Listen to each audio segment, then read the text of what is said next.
அது மட்டும் இல்ல, மகாகவி பாரதியார் அவர்கள் இருந்த மண், பாவேந்தர் பாரதிதாசன் அவர்கள் பிறந்த மண். அது மாதிரி இன்னும் சிறப்புகளை அடுக்கிக்கிட்டே போலாம். ஆனா அரசியல்னு வந்துட்டா ஒரு முக்கியமான விஷயத்தை பத்தி நம்ம சொல்லி ஆகணும்.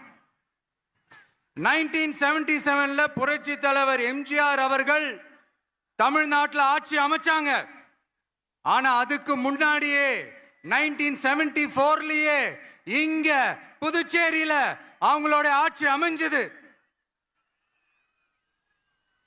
அதனாலதான் அப்பவே சொன்னாங்க, நமக்காக வந்தவர் எம்ஜிஆர், அவரை தமிழ்நாட்டில் மிஸ் பண்ணிடாதீங்கன்னு நமக்கு அலர்ட் பண்ணதே புதுச்சேரி தான்.